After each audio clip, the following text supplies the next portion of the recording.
Hey guys, I'm Kate. Welcome back to my channel, and today I want to talk all about my experience querying Project Blue, aka the Meridian Maps. And I hope you'll excuse the wet hair. I'm trying to like film a whole bunch of stuff today. Oh no, this is falling down. Disaster. Okay, disaster averted. I'm going to be at Disney World and then my brother graduates. I feel like I'm basically gone for like 2.5 weeks, even though I'll have a few days in there between the two trips. But anyways, this is the state of things. So I figured the best way, what's the best way to start this? I figured the best way to talk about this is to state what I have done, what I haven't done, and like what I'm planning to do moving into the future. So for those of you who don't know, Project Blue, aka the Meridian Maps, is a young adult pirate fantasy novel. Now, like a lot of fantasy... Ooh, I just keep making the same mistake. You think I would learn. There we go.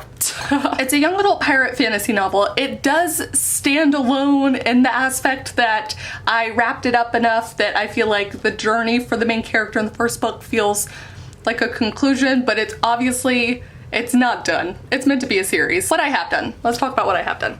What I have done is I have queried a total of 12 agents. This is by no means an exhaustive list of agents. Let me say that up front first. Like, this is not, that's not a lot. But I queried the first 6 using one query letter. And those 6 that I queried first were like fast responders. I used the website querytracker.net. This was recommended like on Alexa Dunn's channel and from the Novelty podcast and show. And like a lot of other resources, a lot of you in the comments told me, query tracker, query tracker, query tracker. So I used it and I will jump right on the bandwagon for using Query Tracker. It is a great resource because if you pay a little bit extra, it's not much to get a whole year subscription. If you are premium level, you can see where you're at in the queue for agents' responses, their response time. You can see like how many they've, you know, requested fulls of in the last however long. Like it's very, very helpful. Now, the first 6 agents I picked out was because they were fast responders from the information that I had pulled from Query Tracker. And then I made my own spreadsheet because of course I did, you guys. Now, normally I would share this kind of stuff, but because I put a lot of personal information and little like notes on there, I don't want to blow it up on the screen. But you can ask me about it on Instagram or wherever, so if you want to know more. Now, the first 6, I did get pretty quick responses and they were all form letter rejections. And for me, that was a sign that, okay, maybe I need to change my query letter up. So I did. I changed my query letter up. And then I queried 6 more, and that process took a little bit longer because I'd used up most of my fast responders.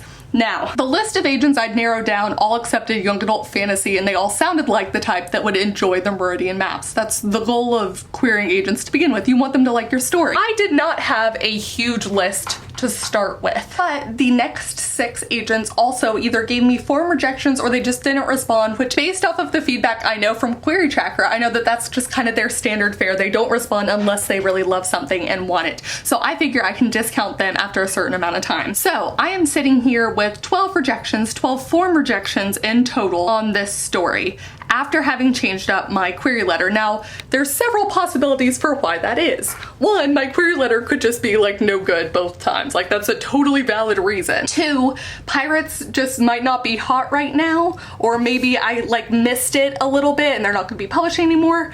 I don't know. Or perhaps there's some kind of trend trajectory that's not pirates at all. And pirates are a very specific portion of fantasy, so while they fall under young adult fantasy, I'm really like getting into a niche here. Those are 2 very valid possibilities. And again, 12 agents in total is not an exhaustive amount by any means. I could continue to query and I might find someone down the line who does want to request a partial or a full or whatever. And then at that point, it could just be that those other 12, it just wasn't their taste. It doesn't mean that my query was bad. It doesn't mean that pirates aren't hot. It doesn't mean any of those things. It just means maybe they didn't connect with it or they themselves don't like pirates.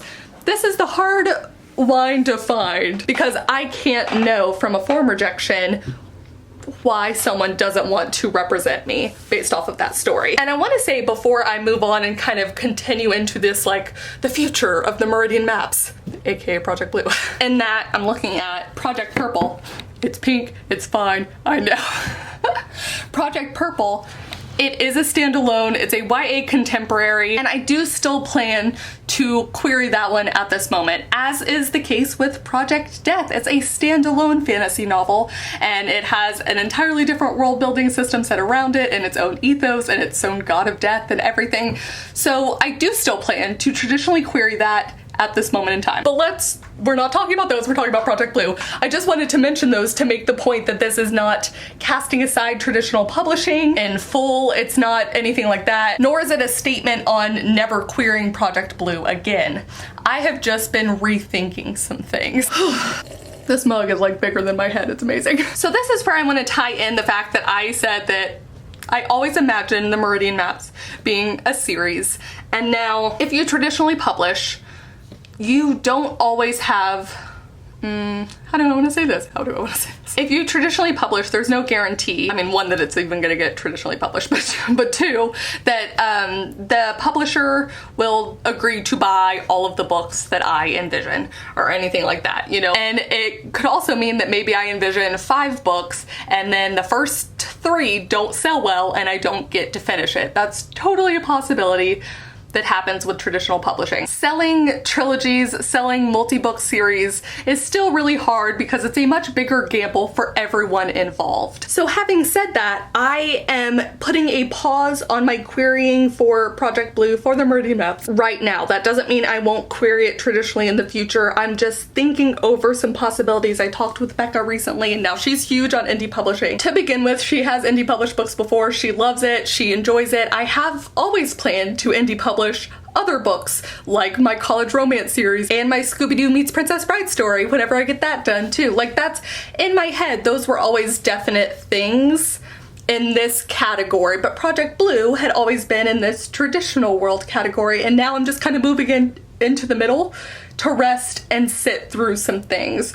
So I guess this is as much an update on my querying progress as it is Project Blue in general. I think were I to indie publish it, I think I could have a lot of fun with it. The problem, of course, is that maybe I do get an agent, say on Project Purple or on Project Death or something, and it turns out that they then like the Meridian Maps idea and whatever. But I'm still, as that's a thought in my head, I still really like the idea of indie publishing it now, but I don't want to make anything, I don't want to decide anything too quickly. I want to rationally work this through, and this has been kind of in my brain for, I'll say, I mean, at least the past 2 weeks or so probably, and then I had that conversation with Becca, and it's just more information. You know, I'm just slowly going through it, and that is why Project Blue has moved into this kind of like standstill. So I hope I made myself clear on, I'm not in any way saying that traditional publishing is bad. I would love to do it in the future. I'm still planning to do it on some other stories. Currently, that is the plan. Since obviously I'm capable of changing my mind, who knows what's gonna happen. But I want this to be like sharing my experiences with y'all, especially since so many of you have asked how querying has been going. So for that, let's also jump into like a general my querying experience. It's not that bad. Like, I really put it off for a little bit. Like, I sent the first query out and I was like, I gotta just like, what's gonna happen? Like, I built it up too much, you know?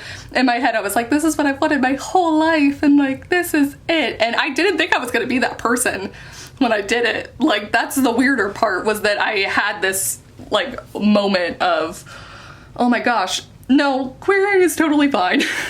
Especially after I've done it so many times. It's really not scary. Actually, the most tedious part is making sure that I have a good list of agents that I personally want to query, that I would want to work with, and also making sure that I get all of the minute specific instructions for them, because everyone wants different things. They all want, you know, your standard query letter, but maybe they also want 5 pages, or maybe they want 10 pages, or maybe they want a portion of your query letter to be personally addressed to them. Like, there's so many things, and you don't want to get that wrong up front. Some of them have forms to fill out online instead of you emailing them. Like, yeah, there's a lot. And I would say that that's the hardest part, really. It's much like finishing your first draft for me, is that once I got over the hump of the first query letter and the first rejection, all the rejections after that and all the sending of the queries after that were really easy. It's not that bad. It's really not.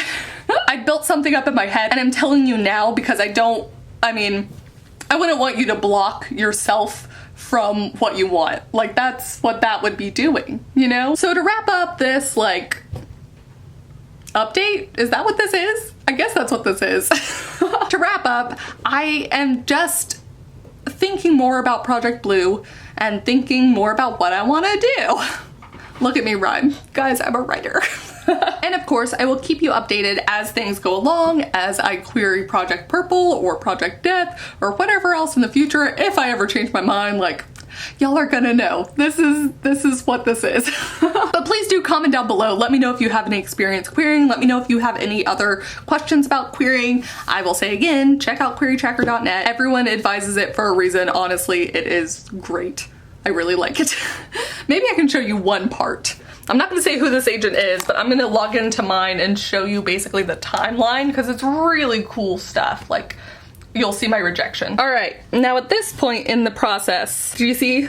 The yellow is me. So this agent responded to me and they did not want my query. They gave me a form rejection letter. And so you can see that over the process, they've had several people that they wanted the partials for. That's what this little green thing and the sent sign means. So very cool. I definitely recommend checking it out. But yeah, I think that's gonna be it for me. Thank you guys so much for watching, and I will see you all very soon with a new video.